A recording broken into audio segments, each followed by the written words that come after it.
Hello, everyone. Welcome to my channel.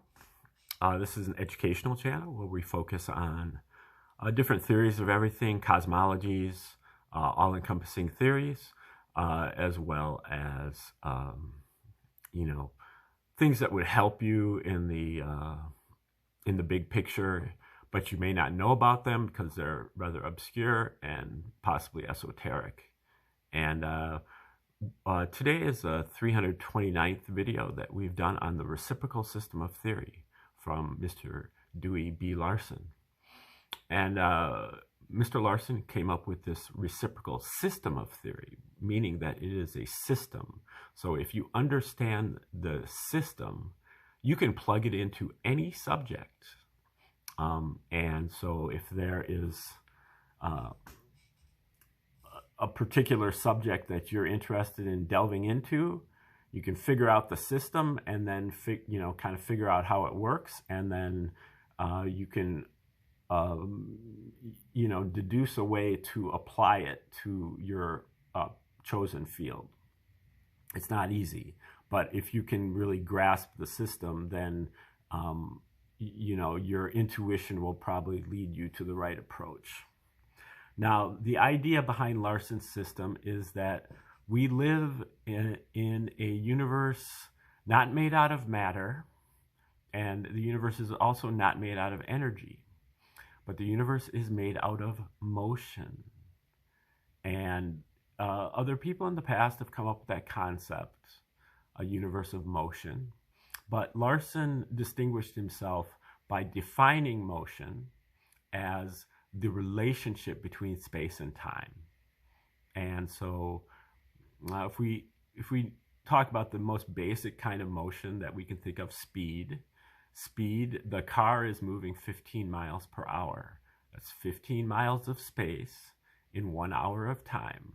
That's space divided by time. That is a relationship between space and time.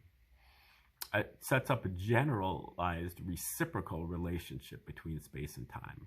You can think, okay, let's double the speed. Well, you can say the car is now moving 30 miles per hour. You're doubling the speed. But by the reciprocal way of thinking, you could also say, and it would be the equivalent, to say the car is moving 15 miles per half hour. That would also be doubling the speed. So you can double the space, or you could half the time, and it would result in give you the same result. Now, motion in general does not includes more than just speed. In fact, in Larson's system, all of our scientific quantities that are out there are also forms of motion, and they are different relationships between space and time. We can think of it as motion is a fraction, with space or time as the numerator and time or space as the denominator, with the caveats that space or time, well, first they have no independent existence. They only exist together in motion, and that they have the same qualities. They are the same, except that they are reciprocals of each other. So what quality adheres to one also adheres to the other. The first is that space and time are coordinate, meaning that they have 3 dimensions, or I would even say 3 or 4 dimensions. But we generally think of space as being 3-dimensional. But we don't think of time as being 3-dimensional. So we have to accept the coordinate space and coordinate time. And then we also have what Larson calls the clock aspect, clock space and clock time. We generally accept clock time. The clock is always getting later and later and later and later. But this is a motion that has no specific direction. We don't think of the clock as moving in any particular direction except for just later. It's the same with space. Clock space is that space is always getting farther and farther and farther apart. but in no particular direction. This is what Larson calls a scalar motion. This is a separate kind of motion that he's actually dealing with in this paper that we're going to be discussing here a little bit later. But a scalar motion can be modeled by using a balloon with dots on it. You blow up the balloon, all of the dots are moving away from each other, but in no specific direction. The farther away they are, the faster they're moving away from each other. So this is really the model of a scalar motion, which is much different than your normal kinds of motion. Most motions have a direction, but a scalar motion has only a magnitude, no direction. And this was also, this is not just a hypothetical for balloons, but it was observed by the Hubble telescope that observed that all of the distant galaxies are moving away from each other. And unless we want to cling to the concept that our galaxy is at the center of the universe and that all of the galaxies are moving away from ours, we would have to assume that our galaxy is also participating in this general recession from all of the other galaxies. And so our galaxy is also participating in this galactic recession, moving away from each other, but in no specific direction. Larson emphasizes that, this is a different motion in kind than the normal motions that we're used to dealing with, but science has not investigated this kind of motion, this scalar motion. It has kind of relegated it to just this as a sideshow. But Larson, in his system, is really saying that this scalar motion is really what the whole universe of motion is built upon. And then the other quality of space and time is that they are quantized, meaning that there is one unit, there is a minimum unit of space and a minimum unit of time. If you don't have a full unit of space, then you don't have space. And if you don't have a full unit of time, then you don't have time. And so if you have exactly 1 unit of space in 1 unit of time, space over time being speed, if you have 1 unit of space over 1 unit of time, you have the speed of light. And the speed of light is what Larson calls unit speed. This is the background of Larson's universe of motion. So the state of rest, the origin, the 0 point, the reference point of the universe of motion is moving outward at the speed of light in all directions. This is the background motion. And so in Larson's universe, half of the universe is actually moving faster than the speed of light, and half is moving slower. He calls these the cosmic sector and the material sector, respectively. And this is outrageous to legacy science, following Einstein's dictum that the speed of light is the maximum speed of the universe. This shows that the legacy scientists don't really know anything about the cosmic sector, and they're only really dealing with the material sector in their reckoning. And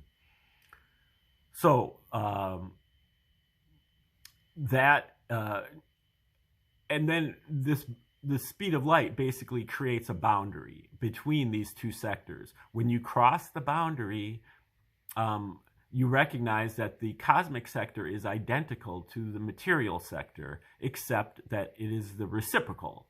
And so when you cross that boundary, you basically have to invert the roles of space and time. And so in the material sector, in the sector that we're used to dealing with, in this sector that the scientists are familiar with, we have coordinate space, 3 dimensions of space, and we have clock time. The clock is always getting later and later and later. But if we cross that boundary and we move into the cosmic sector, into the faster than the speed of light realm, then we're dealing with coordinate time, 3 or more dimensions of time, and clock space. Space is always getting farther and farther and farther apart. And so that kind of shows you a little bit about how the reciprocal system works. Now, we're looking at an article that Larson wrote back in the day, and it's called The Nature of Motion. Now, this is our fourth installment of reading this article. So if you want to start at the beginning, you want to go back about 3 videos and start there. But Larson pretty much went through this scalar motion and showed how it's fundamentally different than normal motion, vectorial motion, and B, that it is in existence, it is in evidence of certain phenomena in the universe, in particular like this galactic recession, but also the movement of photons at the speed of light, the speed of light being constant, why the speed of light is a constant. Also, gravitation is an inward scalar motion, so gravitation is basically the same as the balloon, using the balloon with dots on it, but you're sucking in the balloon instead of blowing out the balloon. So a gravitational motion is a motion toward all other spots on the balloon. And so that gets rid of this whole concept of action at a distance, of having to have an intermediate, intervening medium between 2 points that are gravitating. That's not what's happening. There's no specific direction of gravitation.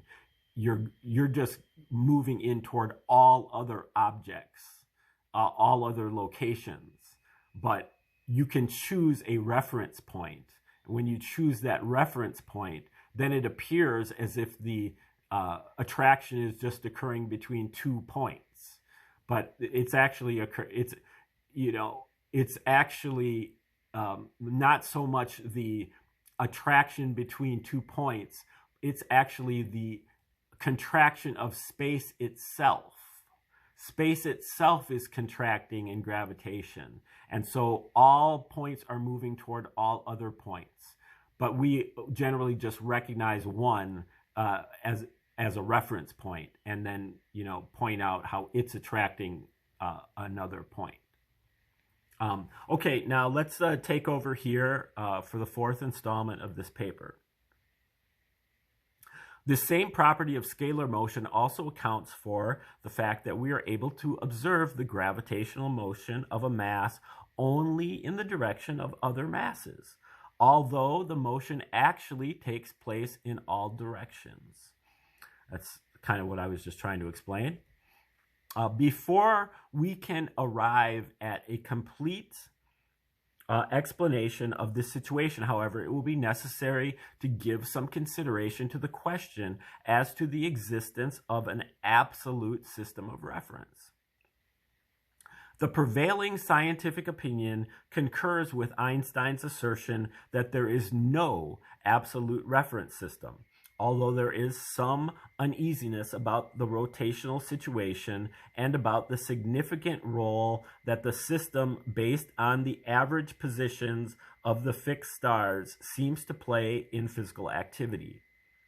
But the conclusion that there is no absolute system of reference is based on arguments that apply only to vectorial motion.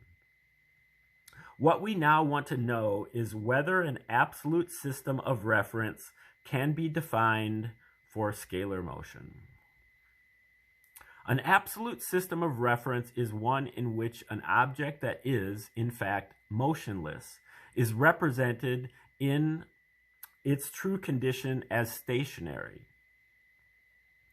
When we can further say that any object which has no inherent capability of movement in the reference system and has not been acted upon by any outside agency is, in fact, motionless.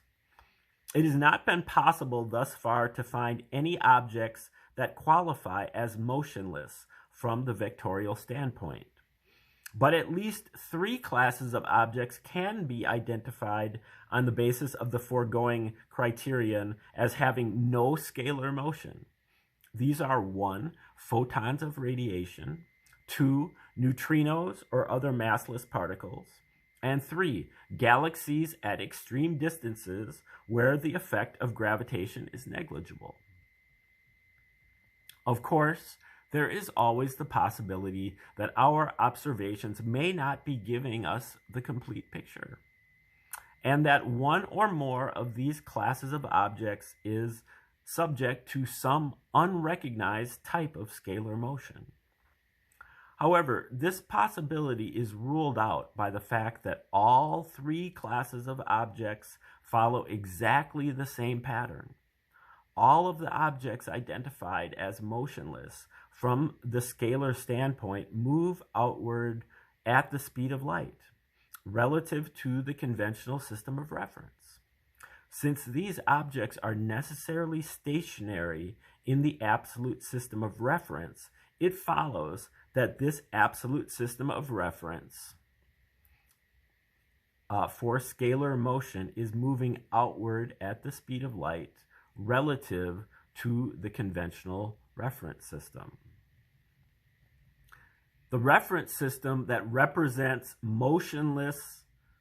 motionless object in its true motionless condition is likewise the correct reference system for objects that are in fact moving.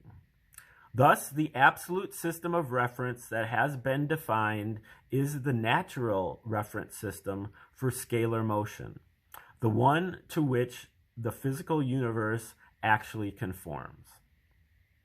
Every physical object is being carried outward at the speed of light by the movement or progression of the natural reference system relative to the conventional system of reference. Why then do most physical objects stay put and only the exceptional ones move outward in the manner of the photons? The answer clearly is that all objects with mass are moving inward gravitationally in opposition to the outward progression of the natural reference system. The observed scalar motion is the net resultant of the 2 opposing motions between the progression of the natural reference system and gravitation. At the very short distances of our ordinary experience, the outward progression of the natural reference system, which is constant, is negligible compared to the inward gravitational effect, which is inversely proportional to the second power of the distance. So when they're close by, gravitation outweighs by far the progression. And so we really don't perceive the progression at all. We only perceive the gravitation. But as the distance increases, the gravitational motion decreases. And at a certain very great distance, which is a function of the mass and in the neighborhood of 2 million light years for objects as massive as the larger galaxies, it reaches equality with the outward progression. Beyond this point, Larson calls that the gravitational limit, by the way. And beyond this point, each galaxy has a net outward motion, increasing toward the speed of light as the distance becomes greater. And the gravitational effect decreases still further. Here, then, is the explanation not only of the recession of the distant galaxies, but also of the inward motion of most of those that are relatively close together. The finding that there is a hitherto unrecognized motion of general application illustrates the importance of expanding the currently existing concept of the nature of motion to take scalar motion into account. As brought out in the preceding paragraph, The clarification of the fundamental situation automatically provides the explanation of the recession of the distant galaxies and eliminates the need to assume the existence of some process such as a universal expansion or a Big Bang to account for the outward motion. Furthermore, the same relations between the opposing motions are also effective in application to the shorter distances and smaller masses, and explain many hitherto poorly understood physical phenomena, including such items as the immense distances between stars and the structure of the globular clusters. And also, identification of the outward progression of the natural reference system enables us to complete the explanation of the lack of observational evidence of gravitational motion toward locations in space that are not occupied by objects with mass. A point in a spatial reference system obviously has no capability of independent motion. However, as we have found, this point is being carried outward by the motion of the natural reference system relative to the conventional system of reference. This is just the expansion of space itself. The inward motion of gravitation operates against this outward progression up to a speed level equal to the speed of this progression. Because of the mutual character of scalar motion, the effective gravitational speed toward the unoccupied location in space cannot exceed the limiting speed of the point in the reference system. The excess gravitational motion is unobservable, another instance in which the conventional reference system is incapable of representing scalar motion in its entirety. As Larson says on this count,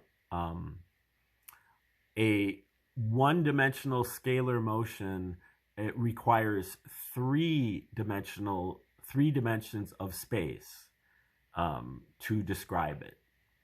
And so, but there are three dimensions of scalar motion.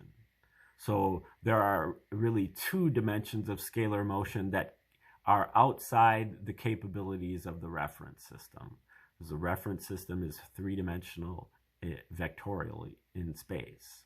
And so all three of them are exhausted by simply one dimension of scalar motion. So when you move into these other two dimensions of scalar motion, you move out beyond the capabilities of the reference system.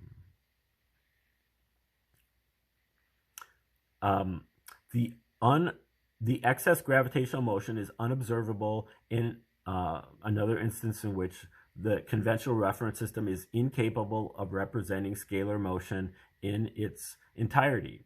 Since the effective inward and outward motions are equal, there is no net change of relative position, and the gravitational motion toward the unoccupied location is unobservable.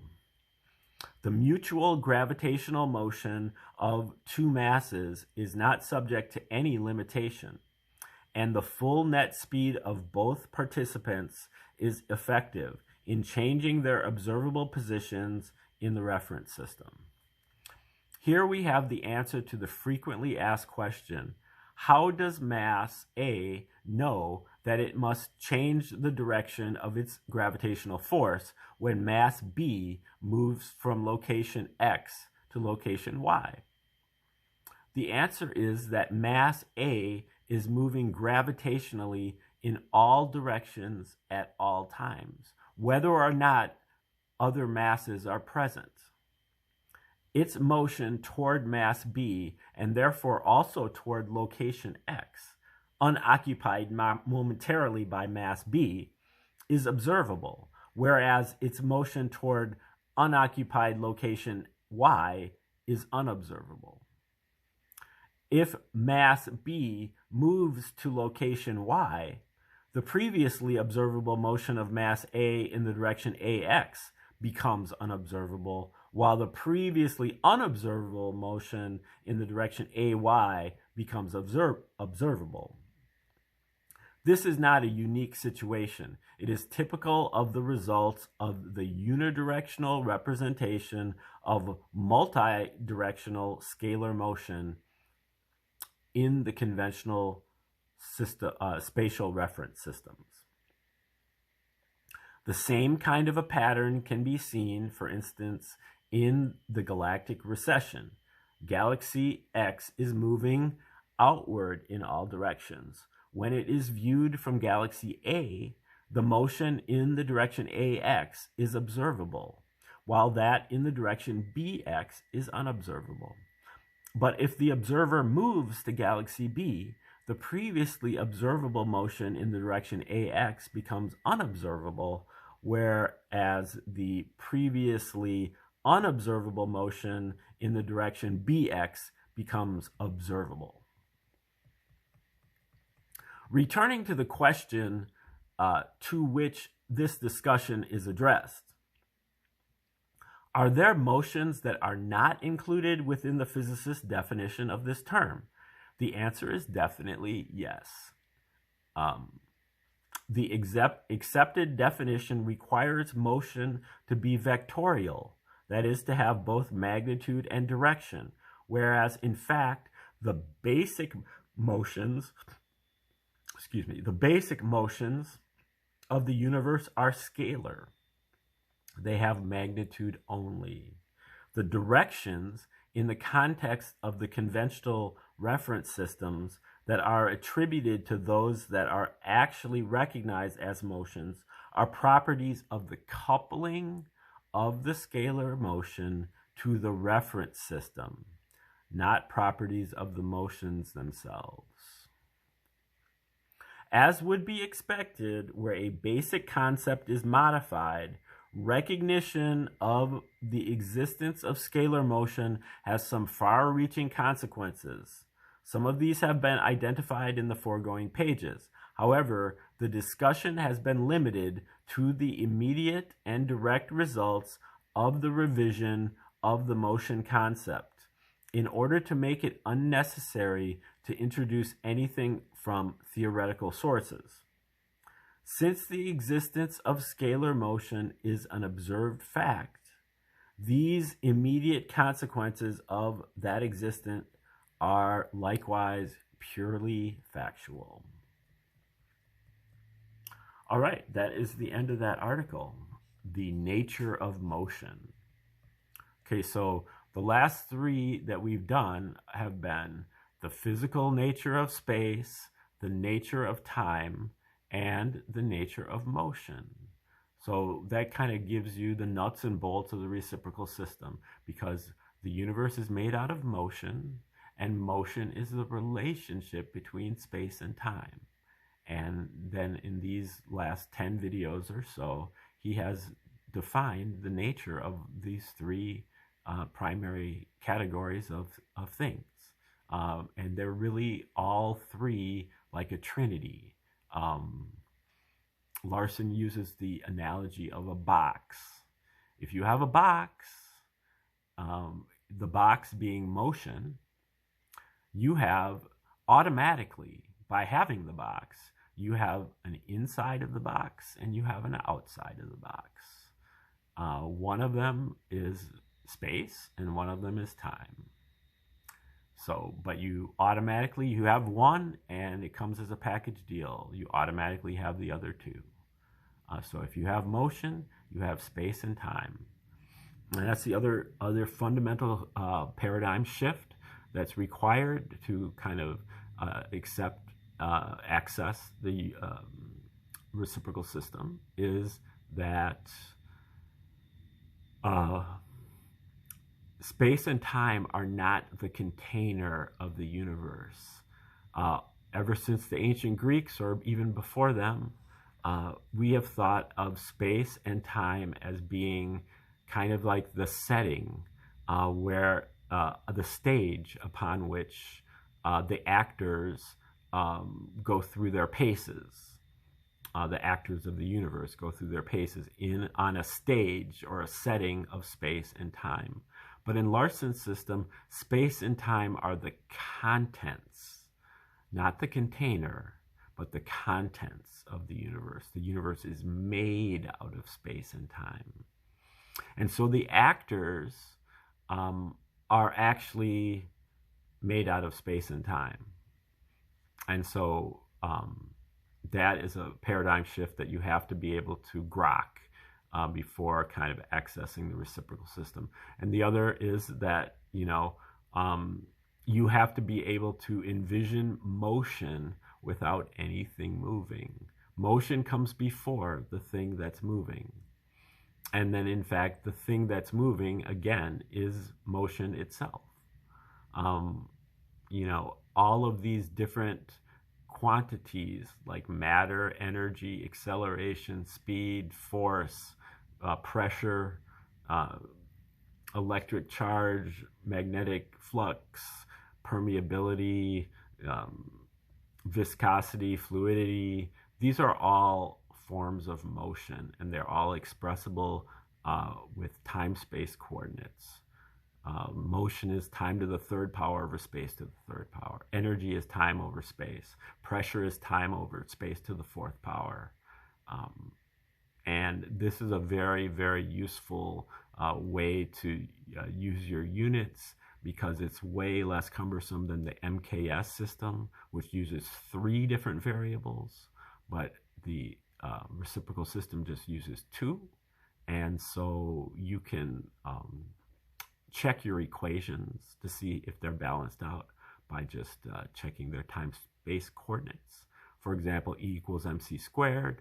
Energy, time over space, equals matter, time to the third power over space to the third power, times the speed of light squared. That's speed is s over t, squared is s squared over t squared. You multiply it, and it works out. The equation works out. So the E equals mc squared is one of the few things that Einstein got right. And we'll leave it there. So thanks for tuning in.